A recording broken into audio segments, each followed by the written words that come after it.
You're listening to the Peasinner Network.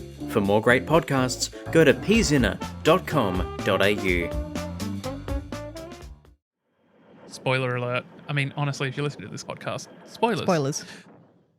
We've got Tom Baker making quips, and the Decayed Master is just like, do you mind? I'm trying to be serious Yes. here. I am in agony.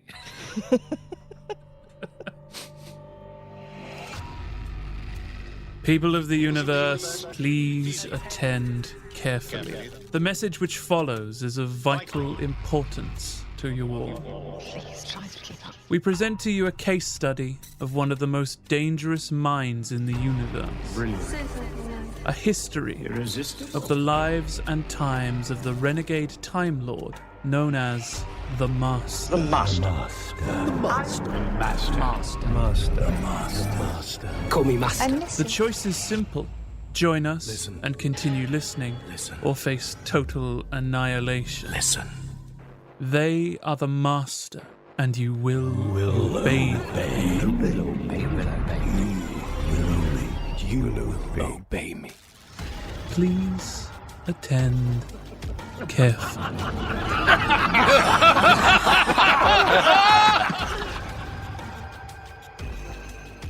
Hello and welcome to Please Attend Carefully, the Doctor Who podcast about the most magisterial of malefactors.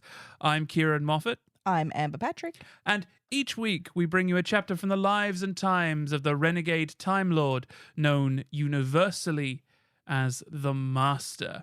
Today we will be looking at Metamorphosis, a two-part audio story from 2024, written by Lisa McMullin.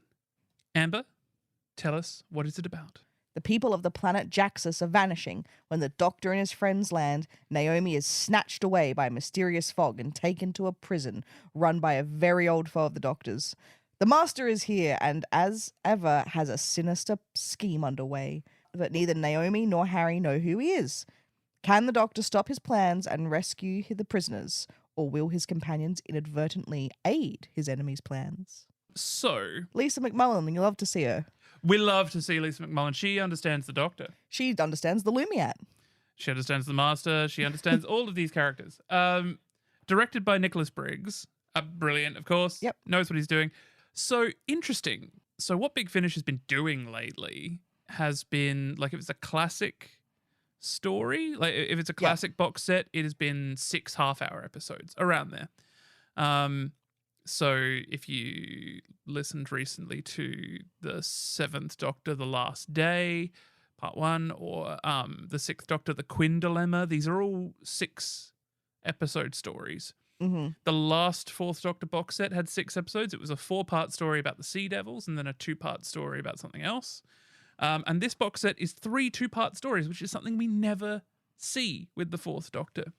So it's weird having that sort of impetus, like that sort of, everything's sort of a bit more condensed, I suppose. This felt very condensed. It kind of, to me, it felt a little bit like how I would write an RPG, to be honest. Really? This Actually, story. I get that. Yeah.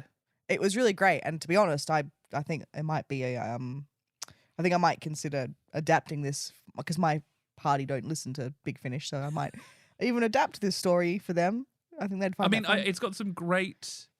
I think it's got some great set pieces that you could just use in any story. Yeah. Yeah, I really liked this sort of short two-hander. I thought it was fun. It's weird because the Master kind of doesn't really get much airtime. If this came out during the 70s, right, it would be a 4-part story and there would be a lot more being drawn out. You wouldn't know who the jailer is. Yeah, exactly. Yeah, there'd be a pseudonym name credit for the jailer in the credits. And I suppose that's kind of... It's interesting doing this story, and this box set does not disappoint. Like, the other 2 stories in this box set include The Toymaker, voiced by Annette Badland, which is amazing, and Space Wombats. I'm just going to let that slip in there. Space Wombats. Also, I kind of feel like when it comes to... Maybe I just don't listen to enough, but when it comes to, like, Gallifrey lore and tidbits, they give it all to Tom Baker. Give it to him. Let him just deliver this offhanded lore about Gallifrey. You know what else they give Tom Baker? They give Tom Baker the silly lines. I love saying the silly lines. He Yes, also- give me more. Lisa McMullin says in at the interview at the end that she can't take credit for all those silly lines because Tom just ad-libs so much. Really? Yeah, so she doesn't take credit for all of his silliness. So there's an entire conversation, and like you got to think like there's a certain amount of brevity is the soul of wit, especially when you're doing audio, right? You have a very set amount of time that you can talk about things. There is an entire conversation about there being a stable in the TARDIS, but only on a Tuesday, and it is populated by horses, but only in February. Like, that has no bearing. Like, it is just fun. Yeah, It is just genuinely fun. It's wonderful when Tom Baker is making those silly lines. It's just like, oh, I know I saw a stable there recently. And, then you've got to talk to the Decayed Master. Played, again, by the wonderful Geoffrey Beevers. He has such a wonderful delivery. Yes, he is incredible in this. Now, is this the first time that the two of them have been reunited since Ciarán? No, not Ciarán. I'm glad you brought this up. So, canonically, where we are in the Fourth Doctor's timeline, let me just do my little infographic voice here. So, the Fourth Doctor. So if we go, all right, Fourth Doctor left Harry on Earth at the end of Terror of the Zygons, and then left Sarah Jane in Aberdeen to go to the Deadly Assassin story, where we first meet the Decayed Master. So then after that, he's traveling on his own for a bit before he meets Leela. He goes back and he meets Harry and Naomi. Now he has Harry and Naomi with him. So this is after the Deadly Assassin. So this is probably the first time that the Doctor and the Decayed Master meet since the Deadly Assassin. Mm-hmm. Yes, canonically it should be. I'm just trying to mentally go through my gears here. I'm just like, correct. because he does meet him again with Leela and then again with Romana. So, but yeah, I think he meets the Decayed Master with them. Yes, he does. Okay, so this isn't the first time that Beevers and Tom Baker have recorded. No, it's not the first time they've recorded together, Yep. not at all. And they do it so well. It's a sort of weird role reversal, what we modern Who fans would expect. Because, like, say you've got the Saxon Master and the 10th Doctor. Saxon Master is jumping around, making jokes, while the 10th Doctor is being like, stop this, we can travel the stars. Whereas we've got Tom Baker making quips, and the Decayed Master is just like, do you mind? I'm trying to be serious here. I am in agony. Doctor, how kind of you to drop in to witness my triumphant return. Master, you look so well. New moisturizer? All right, yeah, let's get on to the story. So the Doctor, Naomi, and Harry land on Jaxus, the planet Jaxus. They meet a young woman called Carlo, who is looking for her father, Padro. There are some bits of this story that do very much feel like, okay, insert name into trope here, insert name into trope here. Yeah. When you're working with 2 25-minute episodes, though, Yeah, right. you don't have time. Yeah, yeah. We've got to get going on the story. The things that shine in this story are the set pieces that were obviously there. Like, the story feels like a vehicle for the set pieces. Yes. So people are disappearing on Jaxus. Yeah. We get Carlo, Yeah. and her father is missing. And as you say, this is a placeholder. We never see Carlo and her dad together. They're not even reunited at the end when he's saved, really. Yeah. Like, it's just it's girl in distress giving the Doctor a reason to investigate. Yes. And she knocks on the door of the TARDIS, and he's like, aha, great, cool, something to do. Let's go. They were looking for horses, just briefly before. They were looking for the horses that are meant to be in the kitchen or in the stables that are where the kitchen should be. So, yeah, this mist descends and then people disappear. And then people tend to, because the first person who disappears is Naomi. We sort of cross-cut to this prison. Yeah. Where there is the governor of the prison who is rehabilitating people. And, I mean, obviously it's the Master, and he's snatching people into the prison and... You know, I will obey. All that jazz. Yeah. Naomi disappears in a mist right in front of them. Yep. Not even taken by something or someone, just gone. Yes.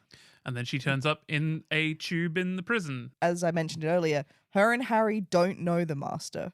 Yeah. I feel like if I'm the Doctor, I'm crash coursing my companions. Right. Sit down, whiteboard out. Yeah, these are some photos of some men. If you see any of these men, Beware men with beards. yeah, if it has a goatee, run. Yep. But it's interesting, isn't it? Because Naomi is sort of puzzled by the Master, but Harry, I mean, I'm skipping ahead like a little bit here, but when Harry meets the Master, his immediate instinct is to go into Doctor mode. It's like, this is someone who is hurt. I have to help him. Yes. Yeah, Naomi gets thrown into a vat of blue seaweed, she describes it as. She doesn't quite know what it is. And we don't see her for a while. She goes into a vent and then she's doing her Die Hard thing while everyone else is doing stuff. So yeah, and then Harry is also gone, gets taken by the mist. So it's just the Doctor and Doctor and pseudo companion. Yeah. It's a good team. It's a well-worn team. Carlo, we need to find Naomi, your father, and anybody else who's mysteriously missing. Harry gets teleported into... We find out, yes, teleported. The Master is teleporting. Using these things called transfield traps. It's like... in my head, I don't know why, I literally imagined it like a mousetrap. Like it's like So did I. Yeah, it's like a mine that you step on and it immediately transmats you to the center of the prison. One assumes that they're there because if people were escaping the prison, they'd step on one and then get warped straight back again. Yeah. It's kind of like, for the millennials out there, it's like in Pokemon Red and Blue when you'd be walking across that floor and you'd warp across it and you're just like, damn, I'm in the wrong room. I love Harry and Beevers Master. Yeah. This is a rare pairing, I suppose, of like characters that you get to have meet in the audio adventures. Yeah. Because Harry immediately runs to him and it's like, it's okay, I'm a doctor. And Beaver says, that's less comfort to me than you think. Because at this point, the Master doesn't know that Harry is a companion of the Doctor at first. They do start saying, I came here on my ship, and the Master's just like, tell me more. Uh-huh. Well, the thing is, the Master works it out quickly. They don't even need to say TARDIS or anything. They're just like, we're travelers. And he's just like, oh, yeah, sure, you're travelers. Could you imagine, again, the shitty, pure coincidence of you being the Master and you happen to catch two of the Doctor's companions in your trap. Well, and now he's going to come and save them and your plan is ruined. I mean, you kind of want the Master to be just like, no, like get out of here. Like you're ruining everything. You're free. Go, get out. I don't want you here, okay? Leave. But we know he doesn't want to do that because he wants to draw the Doctor in and gloat. I do love that the Master's hamming it up to Harry. He's like, stranded, can't go home, can't contact my people. And Harry's like, oh, you poor thing, it's okay, I'll help you. But as we've said before, as we just said just a few minutes ago, like the Doctor never assumes the Master is going to turn up again, but the Master is just like it's like, you're a traveler, get out. Did you say blue box? What blue box? Show me the blue box. Yeah. I do love this line. Harry says, we should be worried. And the Master says, I don't think you've got anything more dangerous than me to worry about. And I was like, proud of yourself for that one? Yeah. That's the exact tone you take with me when I make a bad pun. You don't worry that there's something more sinister going on here? Sinister? Oh no, Harry. I don't think you've got anything more dangerous than me to worry about. Well, let's hope you're right. Harry's treating the Master. It's just like, let's get you into this nice bath. Yeah, the Master's like, I need shower. Yeah. Harry's taking it all of his stride. He's like, wow, this is an interesting room. Oh, are these showers? He's like, do you want to take a shower? Yes. While this is happening, and just poor Harry, and like Naomi's crawling through vents trying to get out of there, and so she's somewhere in the building, in this prison. the Doctor and Carlo, they go to the prison, which looks like it's across a greeny blue sea. Yeah. And it turns out it is grass. But not only is it just grass, it is special sentient grass from Gallifrey. Yes. The Doctor says, not only do I touch grass, I talk to grass.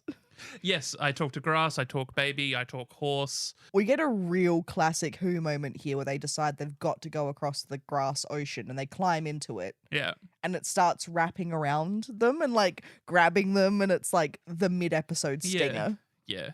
Them being yeah, and they're like, you can just imagine the actors like yes. That sort of set piece would be brilliant for Jon Pertwee, because he was great at having stuff wrapped around his face and going I did actions then that would have looked great if this wasn't an audio podcast. I do love that it's this long drawn out attack on them, and the Doctor says that the grass is like defending itself. Yeah. And he talks to it and he calms it down. He apologizes to the grass and profusely. He asks, like, can we cross you? And it, like, makes a path. And all of this was for a keep off the grass joke. Yes. And all I of was it. so angry at Lisa McMullin. Look, sometimes it's just there and you just have to seize it. Keep to the path laid before us, and please keep off the grass. They make their way through the grass and they get to the compound. I do want to say that this, I don't know if it's a new section that we could start, but this is fanfic corner. This is information for all you fanfiction writers out there. Did you know that on Gallifrey that the mist is warm? Aw. The Doctor explains that when the mist descends on them. He's like, oh, this mist is really warm, just like on Gallifrey. And also, these ocean fields of blue grass are also on Gallifrey. That's how he knows so much about them. Yep. And the pollen can be used to stimulate regeneration in the nearly dead. In my head, when I heard that, right, I was thinking, like, Peter Capaldi made that joke about it's just like being dead is like our man flu. Something like, suddenly, hay fever seems really dramatic on Gallifrey. I'm dying. It's I'm just like- regenerating. It's just like, you just got such bad hay fever that you're starting to regenerate. It's, someone get me some Claritine. Other brands are available. But yeah, fanfic writers, there's just a couple of little tidbits for you. Go off and do your thing. Go off and do your thing. I like that, actually. Fanfic corner. Give it, like, giving some, like, just like Here's some lore for you. Here's some lore. So they get to the prison. They get inside. They're climbing up the side, and Harry and the Master know that they're coming. And well, the Master very much assumes. well, because Harry asks him, oh, well, why wouldn't the Doctor just fly the TARDIS here? And the Master says, well, because there's no fun in that. Like, he understands that the Doctor is, like, having fun coming after him. I just like that little moment of they understand one another. Yeah. We go from the prison to them suddenly all starting to now refer to it as a distillery. And part of me was like, well, we could have just been a distillery from the start. Like, it was just a weird sudden swerve from this is a prison. It does kind of feel like if it was a 4-part story, you would have, like, at the end of the second part, it's just like, this isn't a prison. This is a distillery. Yeah. No. He's brewing something here. Something's brewing. Yeah. And so the Master has taken this shower or bath. Yeah. In whatever he's brewing. We don't know, but Harry helps him to bathe in we this. do know eventually. But... Yeah, and the Master at the time's like, yes, like I'm regenerating. I'm metamorphosing.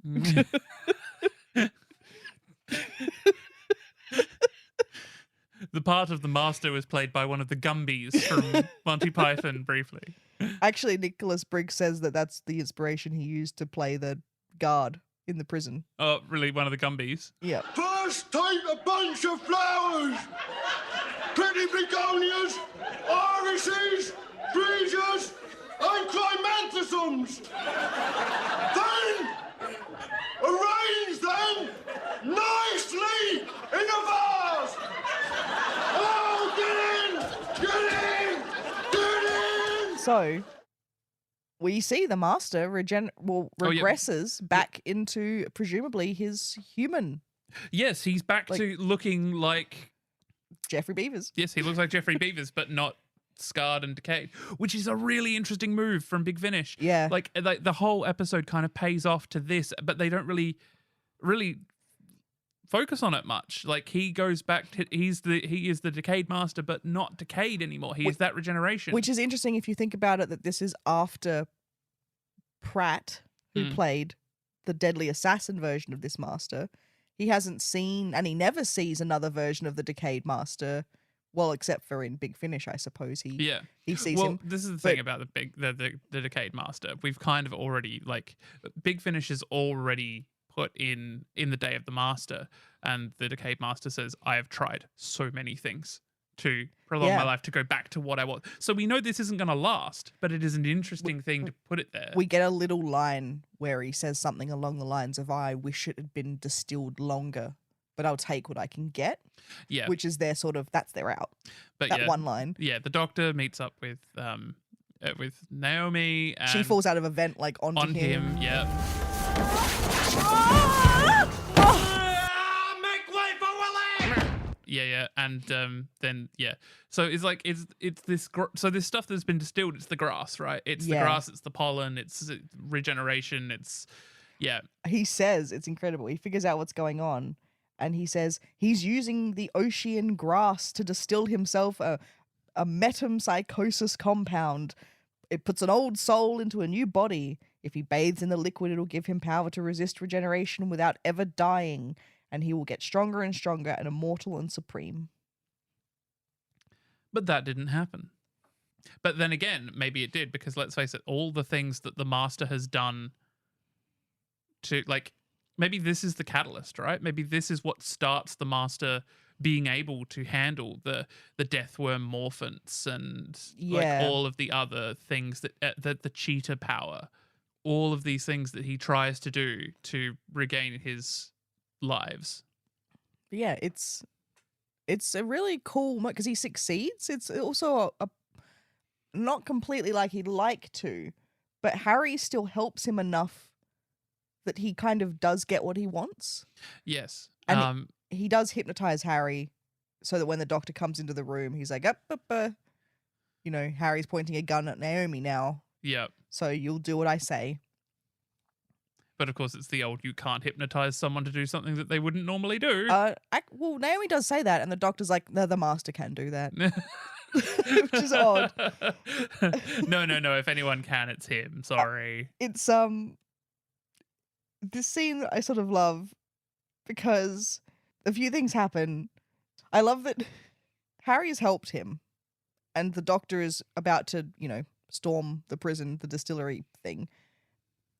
The Master could have kept Harry going, I feel, on this deceit. Yeah. But instead he's just like, I'm evil and I'm going to kill the Doctor and you're going to be my pawn now. And it's like, why are you always outing yourself to just shut the fuck up for a second and just...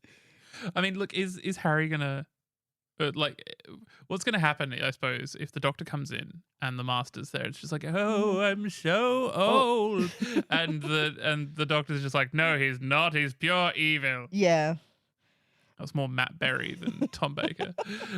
There's weird Moses vibes from the Doctor this episode. Oh, he parts the Green Sea. Yeah, and then he says, Master, let these people go.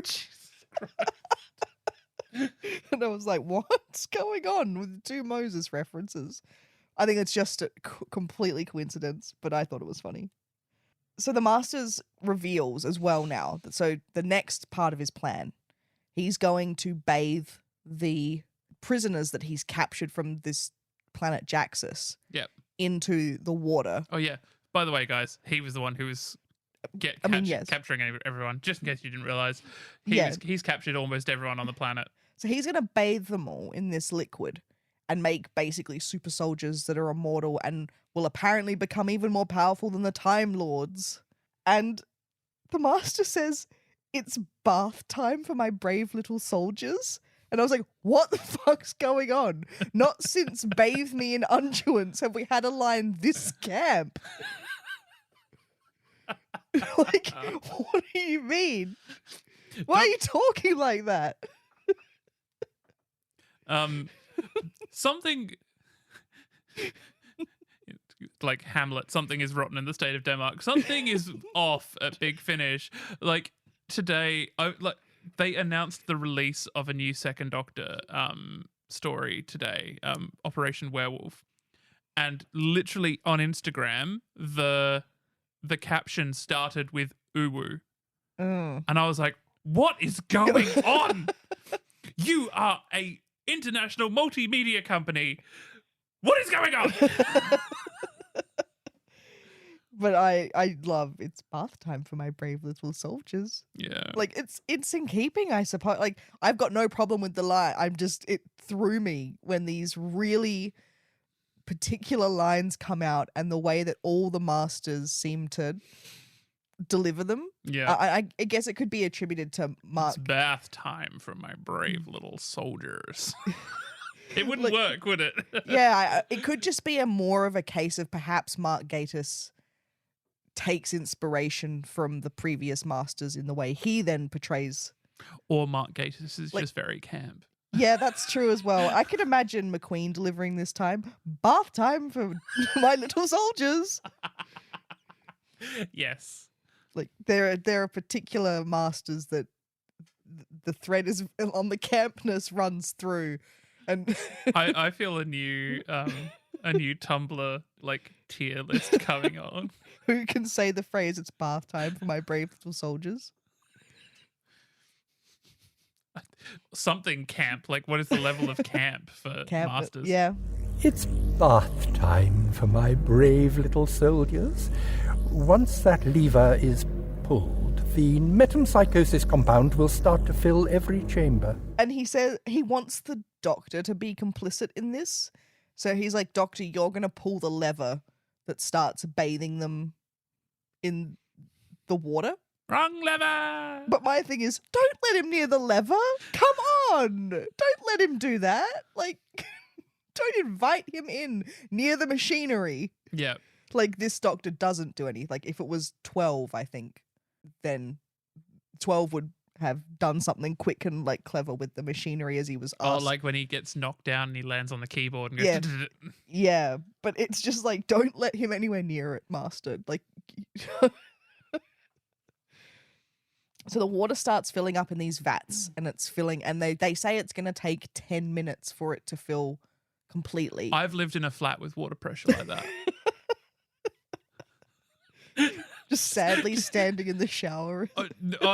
Honestly, it's like, it was bad because it was like because I was on like the second floor and it was gravity fed, so there was no pressure whatsoever. So like you'd turn on the hot tap. The worst was the kitchen sink. You turn on the hot tap and it would just like dribble. It's just like you'd have to walk away for 10 minutes just to do the dishes. So the water is filling up, and the Master says, "Have a drink with me, Doctor." And obviously the Doctor's like, "No." Are we talking like Saltburn here? Drinking the bathwater? And the Master says to Harry, "Harry, the next time the Doctor oh no, this is me. He doesn't say this."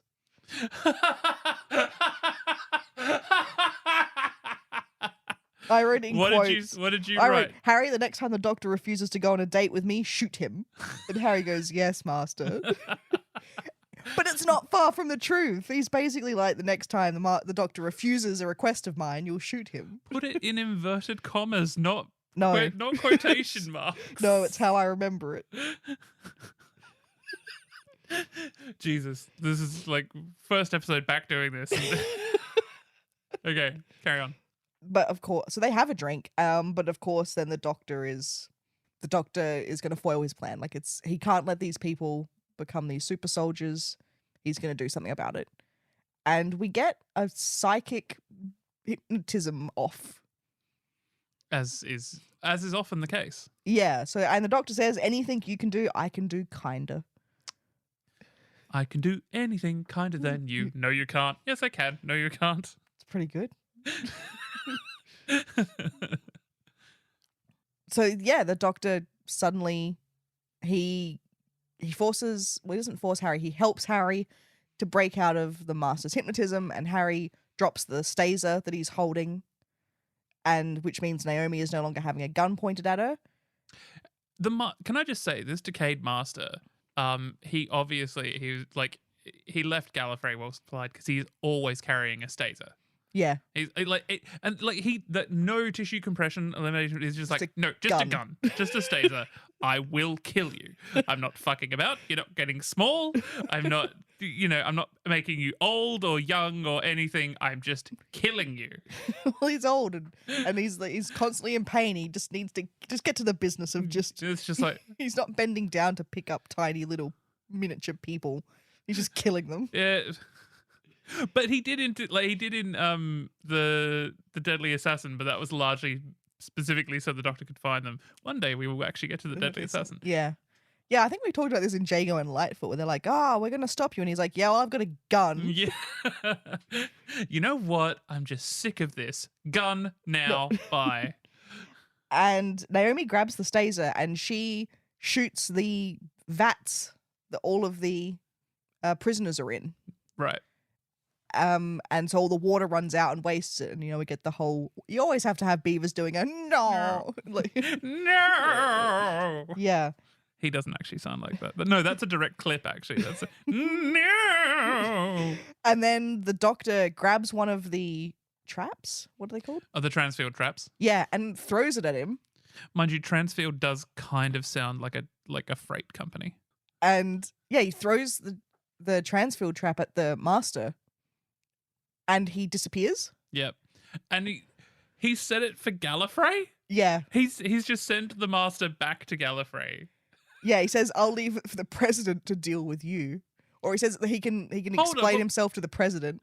He is the President at this point. Is he? Surely. No, Five's the President, isn't he? No, but it's still the Doctor. Like, as far as like if this is the first time he's met the Master since the Deadly Assassin, he was made the President at the end of the Deadly Assassin. So he is the President. So he's just like, oh, the President will deal with you. Oh, fuck. Well, sure, so when does Barusa take over then? Barusa at this point is the he's the, what you call it?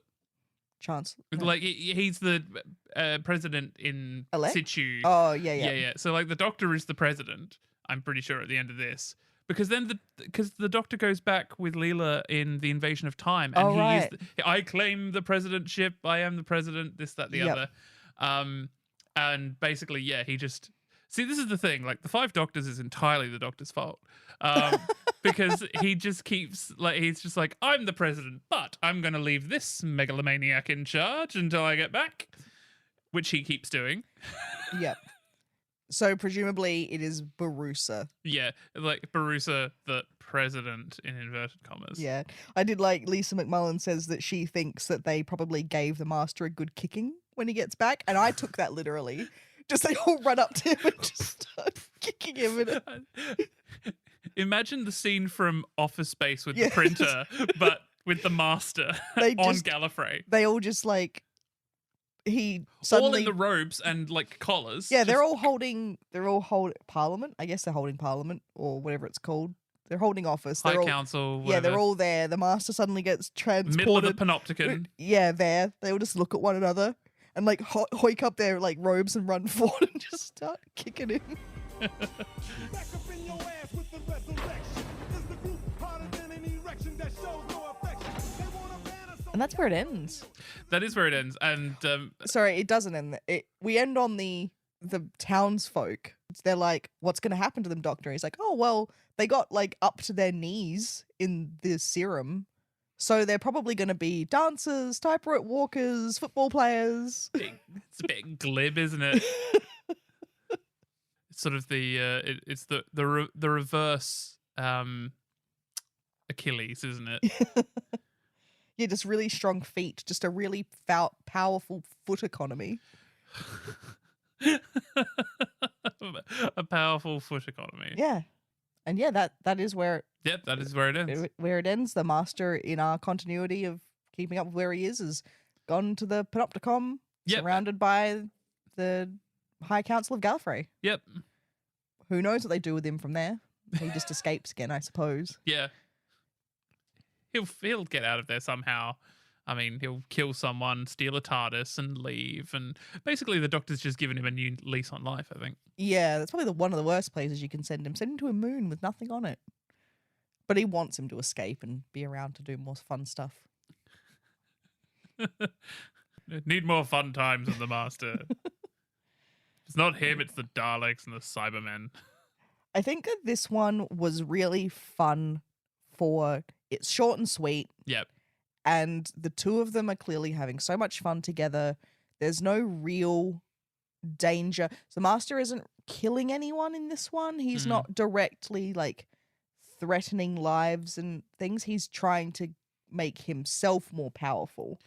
I think what I like about it is that the thing about Doctor Who stories, right, is you have the you've got the end of the universe and you've got the average Tuesday as far as Doctor Who stories go, right? So like it's either the Doctor's Tuesday or it's the Doctor's end of the universe, and the thing is the Master has a habit of being the end of the universe. This was a nice Tuesday. Yeah. So like it didn't really like that he met the Master. He's like, oh, this is nice. It's just an ordinary thing here, right? It's not end of the universe, huge stakes. It is, I stopped the Master in an afternoon and then we go and find out that the horses are in the TARDIS. Yeah, we find them at the end. Yeah. Yeah. And the same with the Master in that it's like, well, I wanted to get some regeneration energy for myself and I did it. And I'll get you next time, Doctor. Like, it doesn't matter. Like I'll get you next time, Gadget. Yeah, it was fun. And all the characters, like Harry and the Master were great because Harry was never really in danger. Yeah. So you can explore the two of them inadvertently, like Harry inadvertently helping the Master. Yeah. Because he isn't intrinsically in any danger. He can help this frail old man to the shower. Yeah. You know what's weird? I still find it like it's weird when you get like this pairing. You've got Harry and the Master. It's a great pairing. It goes well together. The thing with like the big characters in Doctor Who, like the Master, the Cybermen, the Daleks, right? You want to write those stories, but you feel a sense of reverence, so you want to do it right. So that's why it is very refreshing when you do get a story that is a normal Tuesday afternoon, right? Yeah, like Harry just meets the Master. Harry just meets them. Like the Master is in a 2-part story that is like the end of a like 3 in a box set. Yeah. And like arguably, like it's coming, even though the box set is named after this story comes second fiddle to the Toymaker story that's in that box set. Yeah, especially with the timing of it now. Yeah, exactly. I mean, obviously they got the rights to do that story. Like this whole box set was done in 2019. So like the idea of the 60th anniversary and the Toymaker being used for that is just long gone. like long way away. Yep. Although like Big Finish started working on their 60th anniversary about like around the 55th anniversary. Yeah. I know a lot of people online criticize them for this, and I think very unfairly, is that Big Finish has a habit of getting characters and putting them together in different combinations to see what happens. And a lot of people are very critical of that. I'm not. I love it. I love the idea of like once you have the rights to those characters. I mean, some things are a lot more complicated, like the rights to the Master they've got. That's fine. That's easy. Yeah. And they can have the Decayed Master because Geoffrey Beevers wants to be in it. So there's so that's fine. It's not like slightly complicated, like say the War Doctor, because you need the rights because it's a special character. And also you kind of need to be sensitive because you're getting someone to voice someone who has died. Yeah. Or like the Sea Devils just popped up. They probably needed to get the rights. They almost certainly needed to get the rights from the writers to bring them forward. So, yeah. And it's funny, like, with the combination of characters, because unless you were Joe Grant, Adric Tegan Nissa, Ace. Yeah, Ace, and Martha Jones and Clara Oswald, you aren't in a season where and the fam. You aren't in a season that has a reoccurring Master. Like, because, Sim Master came back, but in a special that was, like, just with Wilf, who'd never met him before. So it wasn't, like, a meeting again or anything. Like, so only these characters that were really in seasons where a Master was prevalent. Yeah, yeah. So the odds of meeting a master are very low unless you get one who's a reoccurring, and that doesn't happen often. Yeah, which actually does kind of rule out Ace and Mel. But yeah. Like Ace met him, but once? Once, yeah. And Mel met him once. So like it's very rare to actually, hit that right thing. Like when you think about all of it, the Ponds never met one. Yep. Rose never met one. Of all the Doctors, right? Like even if we count Big Finish, the 1st, 2nd, 3rd, 4th, 5th, 6th, 7th, 8th have all met the Master. Mm. The 9th has not. Yeah. 10th has. 11th has not. 12th has. 13th has. Will the 15th? Will David Tennant come back to Big Finish? Almost What? certainly, friend. Sorry, you said 15th. I thought I went 14th. And then I was just sorry. 14th, David Tennant will almost certainly come back to Big Finish one day. Will Matt Smith? I don't think so. Matt Smith, I think, will only return when the acting work dries up for any reason. I don't think acting work will ever dry up. And I don't think so. Yeah. I mean, if he does more movies like Morbius, then. But then Game of Thrones, he's doing that right now. Oh, yeah, the House of the Dragon, yeah. I want more Harry and like Beevers. I think that could have been a fun longest. If this was a longer story over 4 parts, it would have been interesting to have had Harry be with him for longer. Christopher Naylor does a wonderful job of Harry, by the way. Like he's spot on as Harry. He's also an amazing artist. I urge anyone to go check out Christopher Naylor's art on Instagram. You're right. It's a great combination, and like someone like Harry who is so full of empathy, but sort of business-like empathy, because he's a military doctor. Yeah, and he says that because the crispy master, the Beevers master says, "Oh, you must be disgusted by me, the putrefaction," and he's like, "No, I'm a military doctor. I've seen this before." Yeah, and it's kind of a soft moment of like someone who isn't disgusted by the Beevers master, and him. Finally, someone will touch him and help him, and it's like that storyline in that thread in Masterful, where the Decayed Master he has this thing showing him as it's like a field that shows him as not decayed, this like a holographic field, and so he gets into a relationship. It's a love story. Yeah. It's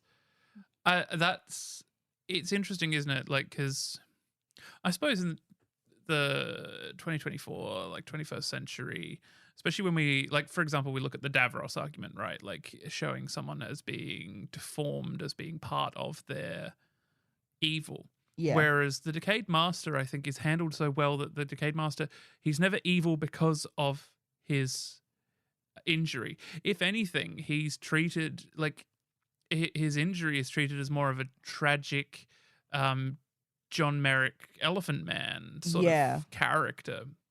Yeah, like you see in the Jago and Lightfoot one, when the companions see him in the sewer, my comments were, they were like, "Oh, yuck," and they just keep going on like, "Oh, it's disgusting," and you're like, "All right, calm down," like, okay.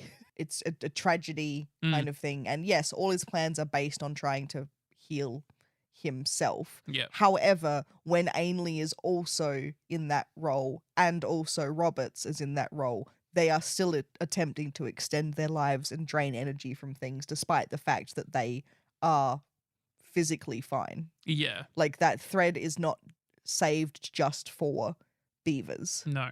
It's for all of them. Yeah, exactly. This is, I would say, his stronger defining point are his love of fine things and his eloquence. Yes. Are the stronger characteristics. It's not completely about his disability, and I guess. A bottle of Hock. Join me for a glass of something, Doctor? Don't mind if I don't. Harry, the next time the Doctor refuses me, shoot the girl. Yes, Master. Harry? A drink, Doctor? Doctor? Love to. So, Ciarán, were you attending carefully 2 weeks ago? I mean, 2 weeks ago when I listened to it, yeah. I mean, look, just because you listened to it on the day of the recording, I did actually listen to it quite clearly. I wasn't even doing anything else at the time. I may have been painting, but that just uses motor skills. Fine. Yeah. We have 4 questions today. 4 questions. How do they describe the Master's shower? Sleek. I suppose the property of the shower, not the shower cubicle. Like, Oh, okay. They're probably heavy flow. No, go on then. radioactive, Right. thick, Oh. yeah, with healing properties. Oh, okay. I mean, Thick. spot the like, those are 3 very interesting terms, and I'm not quite sure they all go together. But okay, fine. That's why it was a broad question. I would have Yeah. given it to you for any of them. Right. What does the Doctor say the Master doesn't have in his icy heart? Love, rhythm, no, Pity. pity. Okay. What's the first thing the Doctor says to the Master when he sees him? Wow, I'm doing real bad at this one. Yeah, I have no idea. You're looking so well. You're New looking so well. moisturizer. Oh, I love to ask this question because I think we had a similar question for the Axos with Roberts and 8 when he was like, it's a comment about appearance kind of thing when they meet each other. I just get a Yeah. kick out of that. But yes, I like that comment as well because he does look great Yeah. because he's regenerated, he's regressed back into his human looking self. What drink do they share together? Because they actually do sit down and have a drink together. is it the grass juice water? Nope. Oh, it's Chateau Neuf de Pape. No. No. It's Jackson brandy. It tastes like damnation, but it hits the spot. Okay, so I got 0 out of 4 there. Yeah. Oh, that was the worst one yet. Yeah. Can I just say, I realized something while doing that. This is the first time that the Master has met the Doctor since the Deadly Assassin, but it is not the first time the Doctor has met the Master since the Deadly Assassin, because immediately after the Deadly Assassin, the Doctor meets the I will call him the unnamed Master in Blood of the Time Lords. Mm. Yeah. Do you mean specifically the 4th Doctor? Because Jago and Lightfoot is directly after Deadly Assassin. Is it? Yes. Isn't it? We had this conversation. It's directly one of the stories we've done of Decayed, and I think it's only Jago and Lightfoot, is that he has gone straight to London. Straight to London, yeah, to And find that's the 6th, and the 6th Doctor Turns up. So I love that immediately in their own timelines, in the Master's own timeline and the Doctor's own timeline, Yeah. the first time they meet the other is out of sync. Yeah. That's amazing. Yeah. So how did we not think of that earlier? So 4 meets Inventor. Yeah. And Decayed meets 6. And then Decayed comes down through his timeline somewhere to like, this is after it somewhere. So they're finally back in sync in this story. So, yeah. Amazing. Yeah, which is always comes up with that conversation that we can have every single episode of what combination. Like, I think 4 is probably quite happy to see this version. Yes, of the because he's Master. having fun. He's a fun one, unlike the Inventor who was the opposite of fun. Yeah. So, yeah, I think that's cool. Surely the Decayed, I know you wanted to do an entire series on this, but surely the Decayed is one of the hardest timelines to map. It is. Because he's in that big Finish void of just stories. He is, but I wanted to do a thing where it was just like, here's where he starts, here's where he ends, and here's some of the things that happen along the way. I think one of the things I've got to do though with this show is stop planning ahead and just do one episode at a time. Yeah. Our grand plans of what we wanted to do next can play against us sometimes. Yeah, exactly. How did you manage all this? That story will take more than 10 minutes, I'm afraid. I'll settle for the short version. It wasn't easy. You know how far I fell, how weak I grew. But deviousness will out, I suppose. Amber, what did we learn?